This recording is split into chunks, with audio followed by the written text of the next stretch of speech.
दोस्तों नमस्कार, मैं रम्मू सिंह।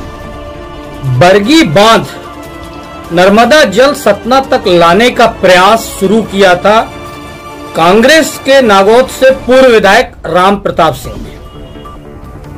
अब जब से फिर वह सक्रिय हुए हैं और उन्होंने बरगी के पानी को सतना लाने का प्रयास शुरू करने के लिए एक नर्मदा लाओ महापंचायत का आयोजन शुरू कर दिया है, तब से सरकार के सारे नुमाइंदे यहां तक कि पूर्व विधायक तक सक्रिय हो गए हैं और शिवराज सिंह चौहान इस मामले को लेकर गंभीरता तो दिखा रहे हैं, लेकिन पैसा है नहीं, बजट है नहीं और बिना बजट के यह योजना कैसे सफल हो पाएगी और सतना तक इसका पानी कैसे पहुंच पाएगा।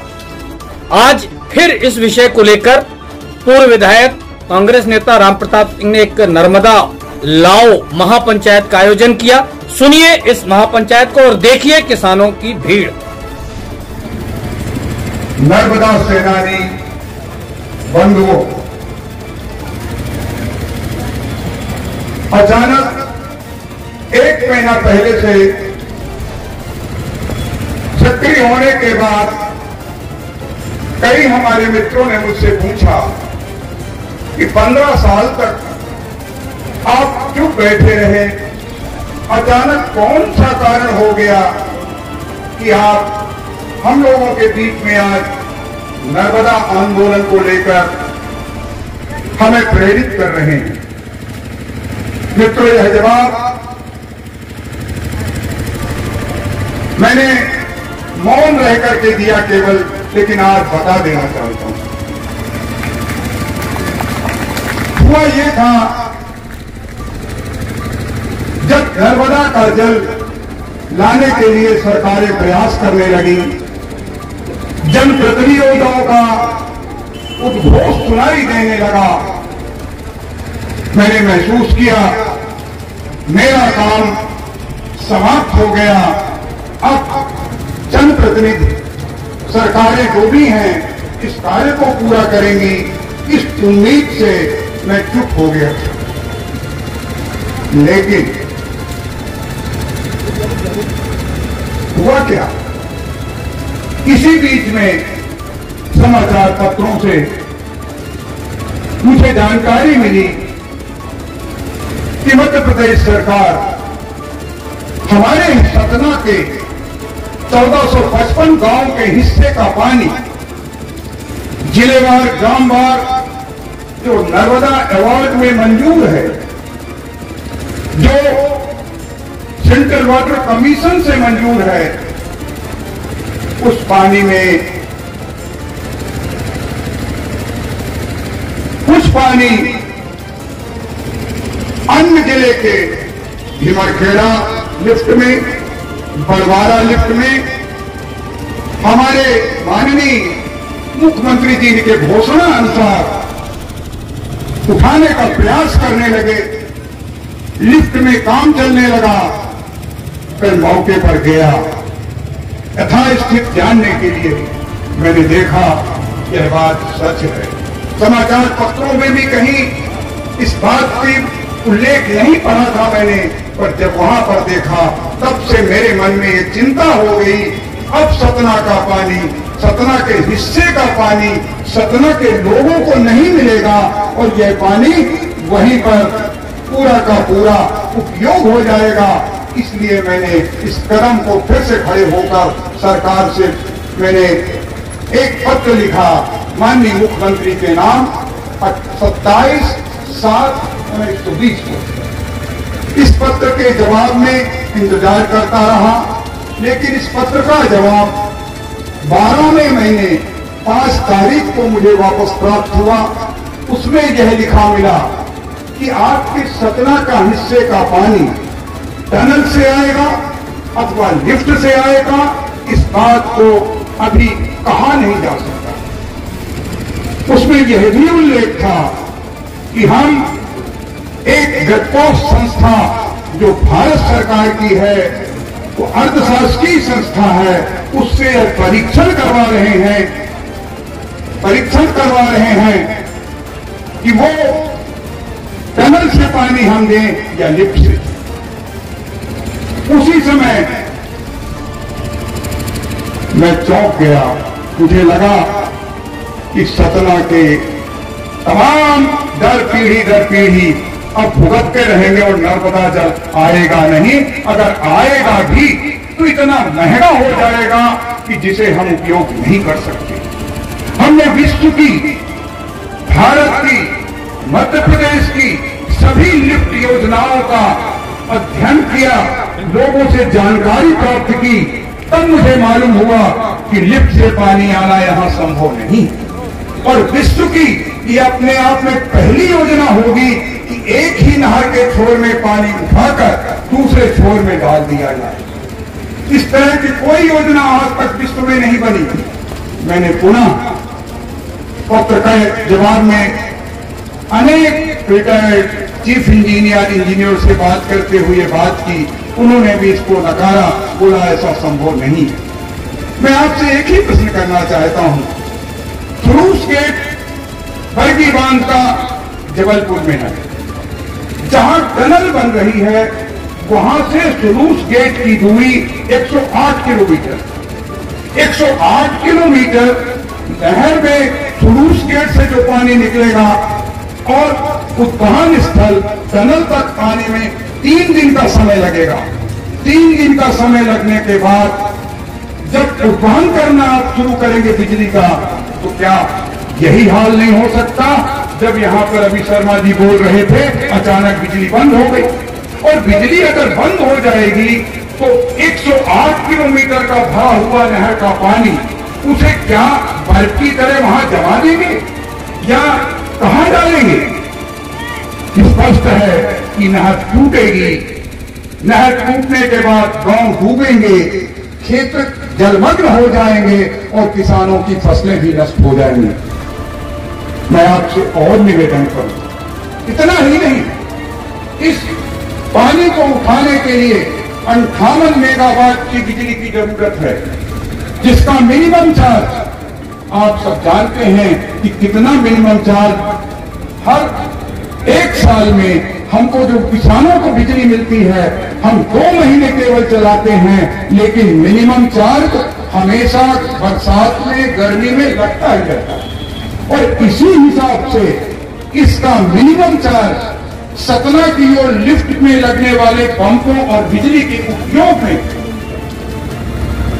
5 करोड़ 7 करोड़ नहीं, कम से कम 15 करोड़ महीने लगेगा मिनिमम चार्ज, बिना बिजली का प्रयोग किए हुए भी इसका मिनिमम। और इन सबको जोड़ने के बाद हमारे सतना की धरती को सींचने के लिए मिलने वाले पानी का रेट 5,000 हेक्टर या 7,000 रुपए हेक्टर हो जाएगा।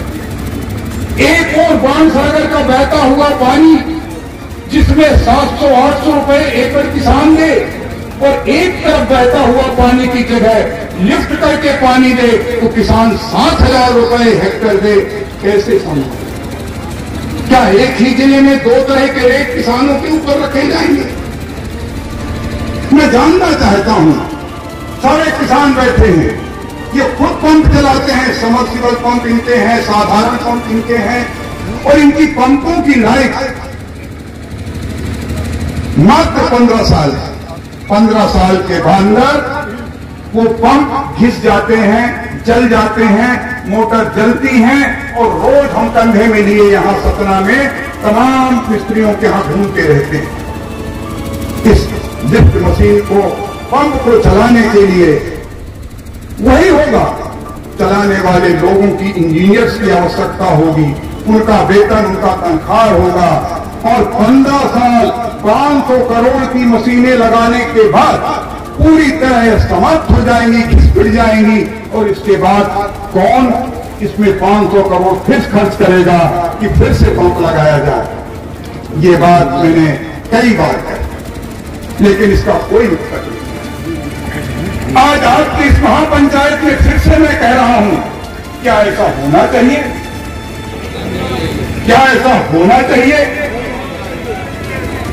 इतना ही नहीं, इस नहर के लिफ्ट बनाने के बाद एक छोर से दूसरी ओर छोड़ ले जाने के लिए सलीमनाबाद के पास नेशनल हाईवे में किनारे किनारे ओपन कट नहर बनानी पड़ेगी। सलीमनाबाद के पास की जमीन 50 लाख 60 लाख रुपए एकड़ की कीमत की है। जमीनों किसानों का अधिग्रहण करना पड़ेगा सरकार को। क्या सरकार इस हैसियत का मुआवजा देगी?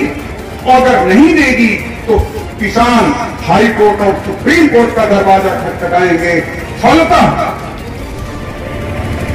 हमारे यहाँ का जो टाइम लिमिट है पानी का वो खत्म हो जाएगा तब तक, और हम नहर का पानी नहीं प्राप्त कर सकते। मित्रों, आप जानते हैं कि यह नहर हमको आसानी से नहीं मिली।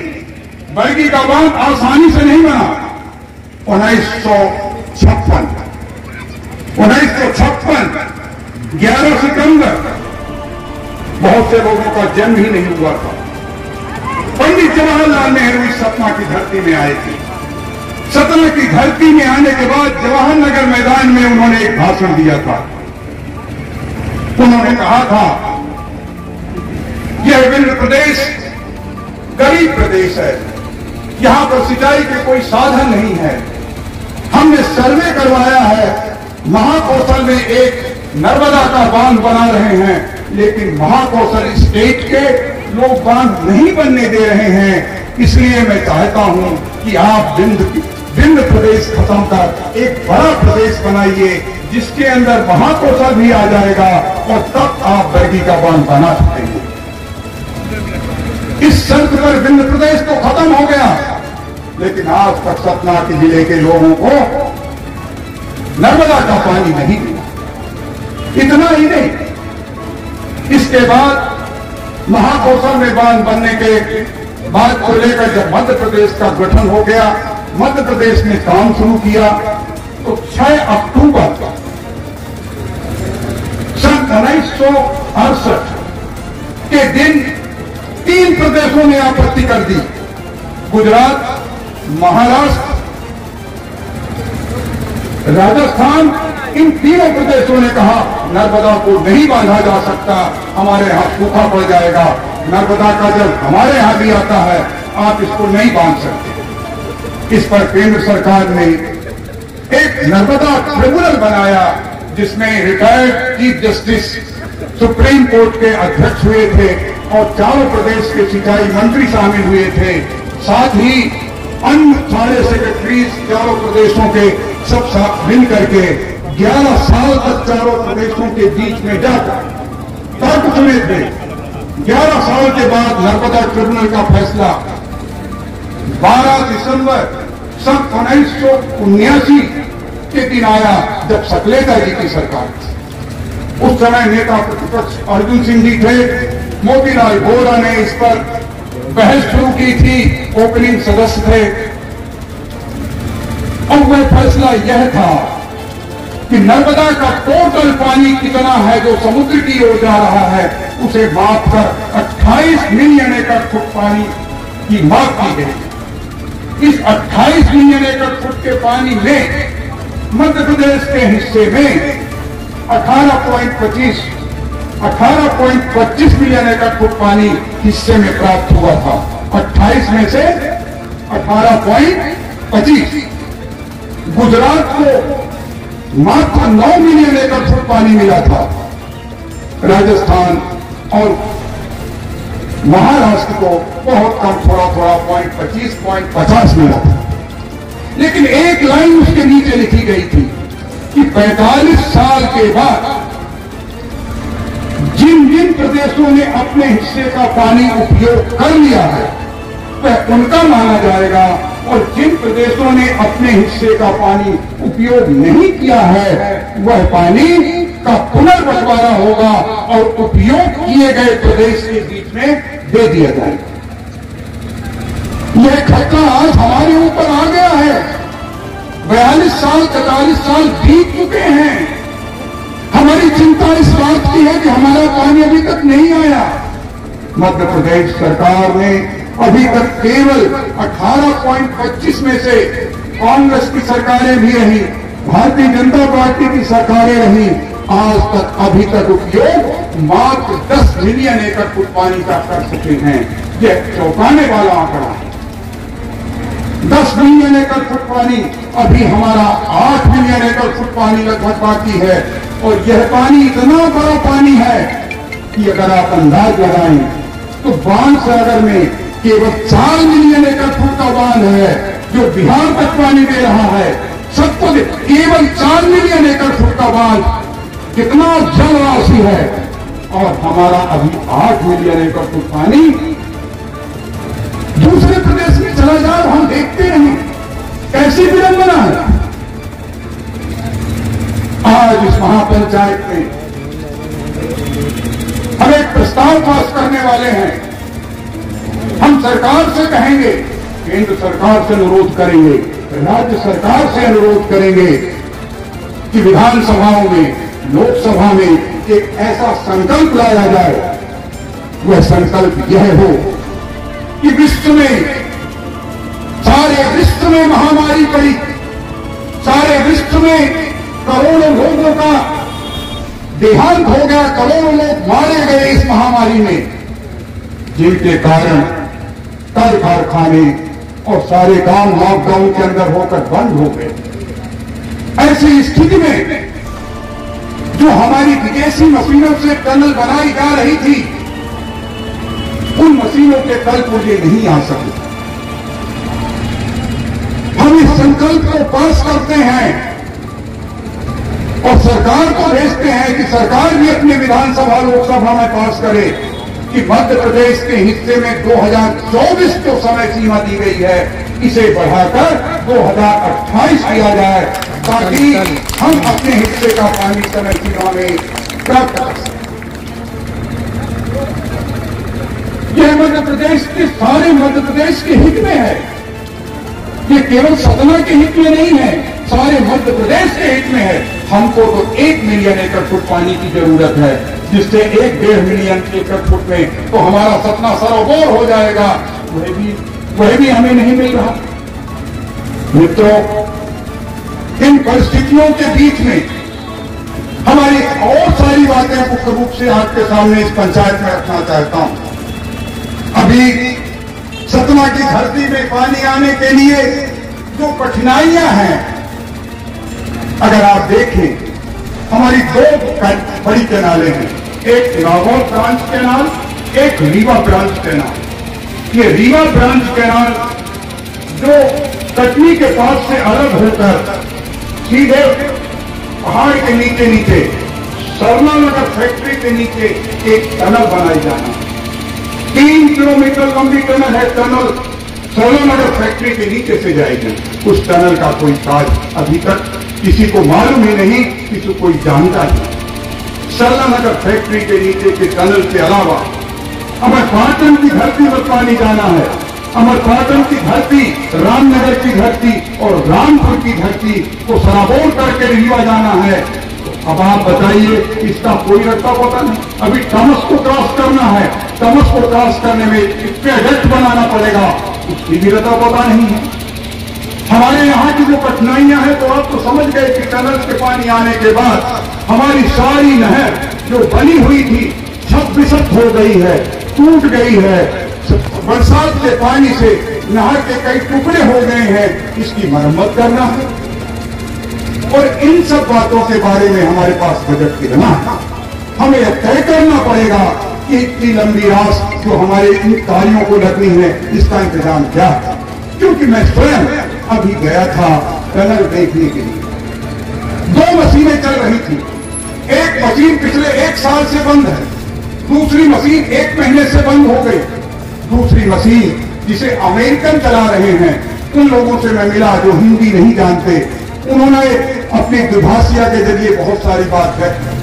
उनका कहना है कि साहब, मशीन में लगने वाला रॉ मटेरियल, डीजल, पेट्रोल से लेकर जो सामान लगता है, इसके साथ छत सीमेंट के लिए हमारे पास पैसा नहीं आया। 4 महीने की हमको तनख्वाह हमारे मालिक ने नहीं दिया। 4 महीने से मजदूर खाना न मिलने के कारण हम मेस में खा रहे हैं उनके। ऐसी परिस्थितियों में कैसे काम चलेगा? कैसे हम कह दें कि हम सक्षम हैं? हम किसी सरकार की आलोचना नहीं कर रहे, हम किसी सरकार के यह भी नहीं कहते कि इन्होंने कोई काम नहीं किया, हम यह भी नहीं कहते कि कांग्रेस ने काम नहीं किया, हमने यह नहीं कहते कि भाजपा सरकार ने काम नहीं किया, लेकिन हमारे हक का जो पानी हमें समय सीमा में मिलने था, अगर नहीं मिला तो इसका दोषी निश्चित रूप में दोष किसके ऊपर जाएगा, यह आप लोग जानेंगे, आप फैसला करेंगे। मैं किसी का विरोध करने के लिए यह मंच नहीं है, हमने सर्वदलीय मंच बुलाया था। हमने आदरणीय सांसद महोदय, आदरणीय सारे जनप्रतिनिधियों के, सतना के विधायक लोगों को, सबको मैंने आह्वान किया था, आइए इस मंच पर सतना की दुर्दशा को देखिए, सतना की दुर्गति को देखिए, सब मिलकर हम काम करें। और इतना नहीं, दूसरी जगह ऐसा हो गया, आप खतरों सांसद अपने सारे विधायकों के साथ, कांग्रेस के विधायक भी और भारतीय जनता पार्टी के विधायक भी सब मिलकर हमारा पानी जो सतना के हिस्से का था उसमें से मुख्यमंत्री जी से घोषणा करवा, विमर खेला हो गया, बंटवारा हो गया। और अब जो बात करना चाहते थे, इस पानी को पहाड़ी के ऊपर चढ़ाकर हम पौड़ी बांध के ऊपर तरफ भेज दें, तो सतना की धरती में एक बूंद पानी कभी नहीं आता। इसलिए मैं आप लोगों के बीच में अपनी हालत खराब मानते हुए, मुझे थकी आ जाती है बोलने में, कभी कुछ परेशानी भी होती है, लेकिन आपके बीच में खड़ा हो गया। हमारा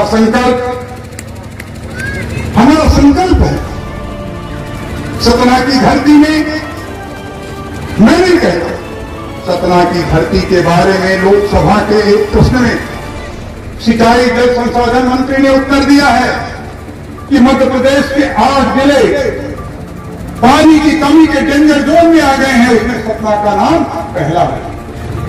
क्यों है? हमारे यहां 6-6, 7-7 फैक्ट्री सीमेंट की चल रही हैं। ये सीमेंट की फैक्ट्रियां जो इनका मध्य प्रदेश सरकार से एमओ साइन हुआ है, अनुबंध हुआ है, इन्होंने कहा है हम बहता हुआ पानी लेंगे, बहता हुआ पानी हम ले रहे हैं।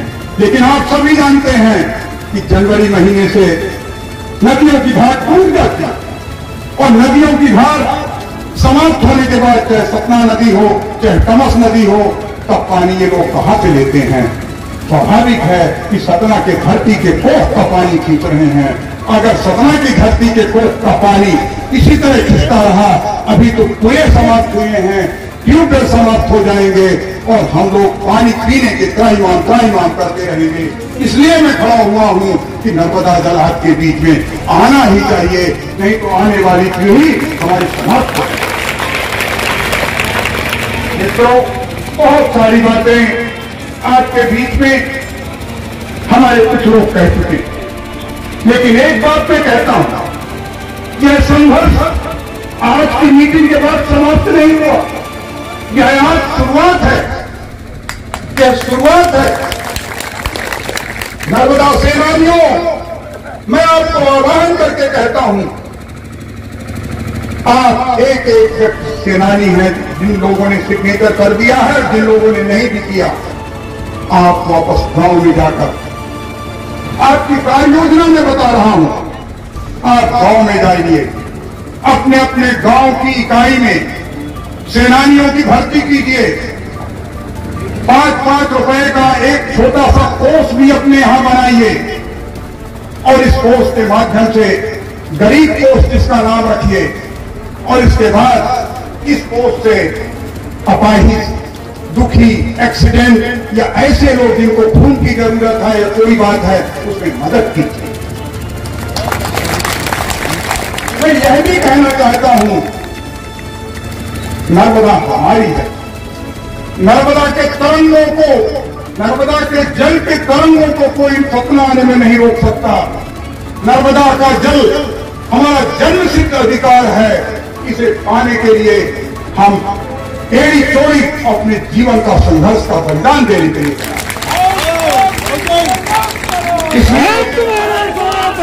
इसलिए मित्रों, आपको केवल इतना ही नहीं करना, अब हमें सबसे बड़ा काम जो करना है वो सुनिए। अपने जिले को पहले घर का दिया जलाकर फिर मस्जिद का दिया जलाया जाता है। आप अपने गांव में वर्षा जल को जमीन के अंदर समाहित करिए। आप नारा दीजिए, घर का पानी घर में, गांव का पानी गांव में और खेत का पानी खेत में। इस पानी को नदी नाले से नहीं बहने देना है, इस पानी को सत्ता की धरती के कोख के अंदर डालना है। यह कार्य भी आपको आज मैं सोचता हूं। इतना ही नहीं, अगर नर्मदा रहेगी तो सतना में जल आएगा, और अगर नर्मदा ही विलुप्त हो गई तो क्या होगा? इसलिए मित्रों, दूसरा काम भी आपको दे रहा हूं। नर्मदा ग्लेशियर नहीं है, नर्मदा बर्फ की नदी नहीं है, नर्मदा गंगा जमुना की तरह गंगोत्री यमुनोत्री से नहीं निकलती है। नर्मदा सतना नदी, तमस नदी जिस तरह भूमि से निकलती है पैसुन्नी, इसी तरह नर्मदा जी भी मेखल पर्वत से निकलकर और सारे मध्य प्रदेश में होती हुई सारे प्रदेश दूसरे प्रदेशों में जाकर के हरा भरा कर रही हैं। ऐसा न हो कि जब इतनी बड़ी बड़ी नदियां विलुप्त हो गई हैं तो हमारी नर्मदा भी भूमिगत स्रोत की नदी है। अगर इसका हमने संरक्षण संवर्धन नहीं किया तो यह भी समाप्त न हो जाए। इसका काम भी आपको लेना है। आप टोलियां बनाइए, केवल नर्मदा परिक्रमा से काम नहीं चलेगा। आप टोलियां बनाइए, नर्मदा कैचमेंट एरिया में जाइए, वहां के गांवों में घूम घूम कर, वहां के जनजागरण में जागृत कर, गीत संगीत के माध्यम से अथवा उन लोगों को पौधरोपण करके और उन लोगों को जागृत करिए कि अगर नर्मदा को बचाना है तो केवल सरकार के उपाय कितने हैं वो सब देख रहे हैं। कितने करोड़ों अरबों रुपए की प्रोजेक्ट नर्मदा कैचमेंट एरिया के लिए फॉरेस्ट विभाग में, उतने ही आपके पंचायत विभाग में, उतने ही आपके पीडब्ल्यू विभाग में पैसा जाता है, लेकिन नर्मदा कैचमेंट एरिया का कुछ भी काम हमारे समझ में दिख नहीं है। नर्मदा का 45% पानी कम हो चुका है।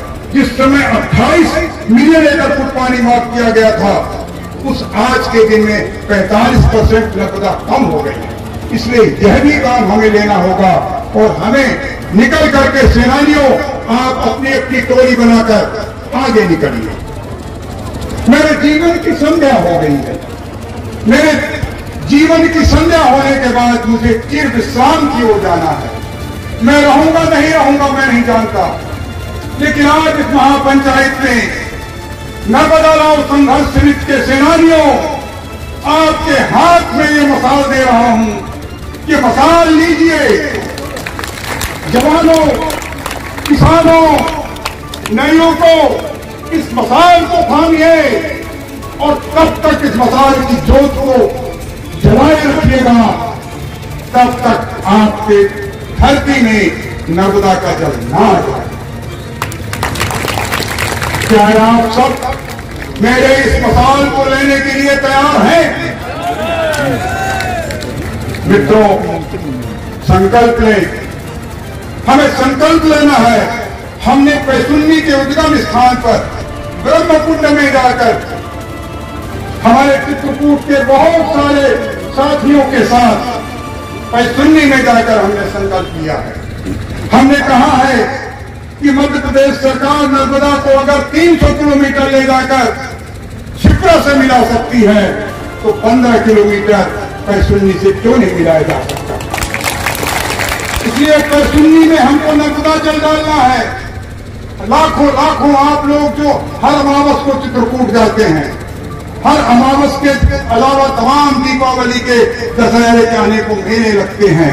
यह राम की कर्मभूमि है, यह राजश्री नानाजी की कर्मभूमि। इस कर्मभूमि में पानी का प्रदूषण हो जाता है, नहाने के लिए पानी पैसुन्नी में नहीं रहता।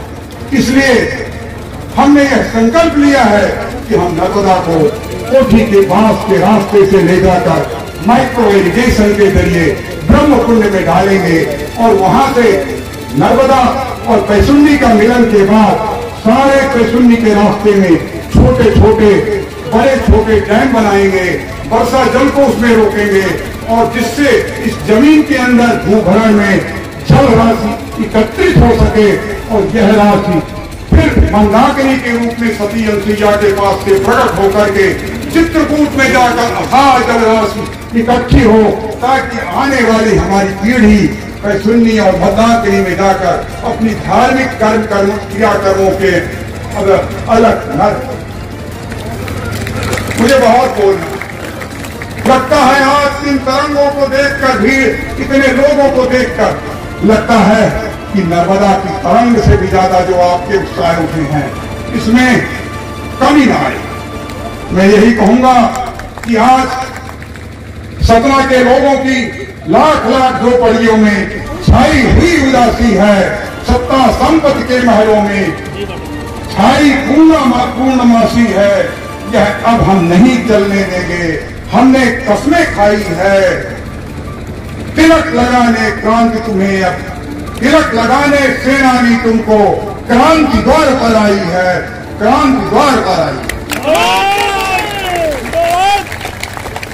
तो क्या कहो, बखूबे कर के आंसू बहाऊं तो बगावत है, सितमगारे जहां को भूल जाऊं तो बगावत है, समझ में आता नहीं छेड़ दास्ता कैसे, रुलाएं तो बगावत है, हंसाएं तो बगावत।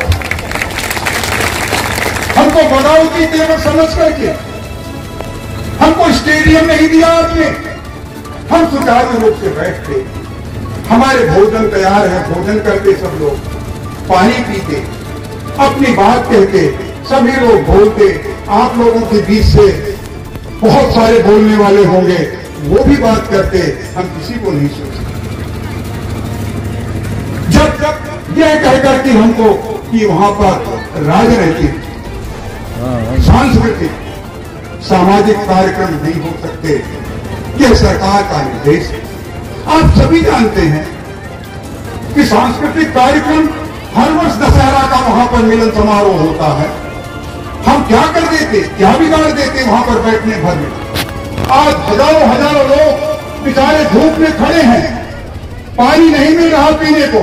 नगर निगम ने क्या इंतजाम किया है, सरकार ने क्या इंतजाम किया है, क्या हमारे पाउच इन लोगों के लिए पानी पीने के लिए पर्याप्त?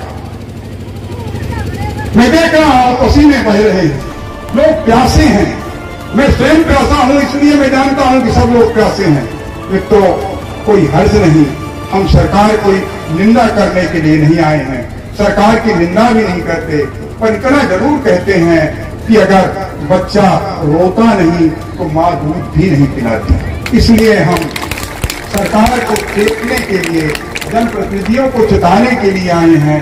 हमारा हक है, धरती माता की कोख का पानी सूख रहा है, हम इनको बचा लीजिए, आने वाली पीढ़ी को बचा लीजिए। यही मेरी प्रार्थना है अपने नुमाइंदों से, इस देश के जो शासन में हो, चाहे किसी की सत्ता हो। मैं किसी का पक्षधर नहीं हूं, किसी का विरोधी भी नहीं। कबीरा खड़ा बाजार में लय सबकी मांगे खैर, ना काहू से दोस्ती, ना काहू से बैर। मित्रों, अगर इस मंच से किसी ने किसी के प्रति कोई ऐसी बात कही हो, मैं खुद उस बात के लिए क्षमा प्रार्थी हूं, क्योंकि हमारा मंच सर्वदलीय है। हमारा वो दिन हम नहीं भूले, तब दिग्विजय सिंह की सरकार हुआ करती थी, हमने सर्वदलीय लोगों को बुलाया था। एक तरफ रामानंद सिंह दहाड़ रहे थे और एक तरफ मध्य प्रदेश कांग्रेस के मंत्री मनरेंद्र सिंह, जो मुख्यमंत्री के प्रतिनिधि के रूप में आए थे, वो भाषण दे रहे थे, लेकिन एक दूसरे के ऊपर छींटाकशी नहीं हुई। हमने स्ट्रिक्टली कह दिया था, यह मंच में किसी एक दूसरे की बुराई नहीं हो सकती, समर्थन हो सकता है। समर्थन जो करे उनका स्वागत है, जो ना करे उनका भी स्वागत है। और इन्हीं शब्दों के साथ मैं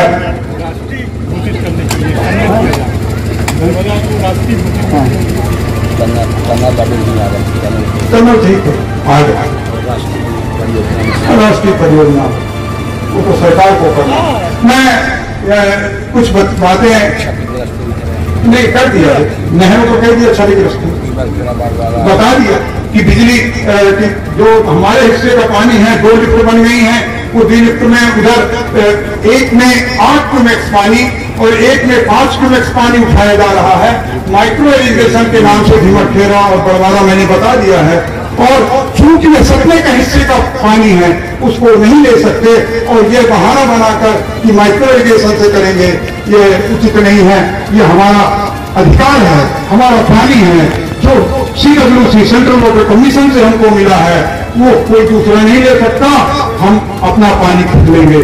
मैं बहुत थक गया हूँ।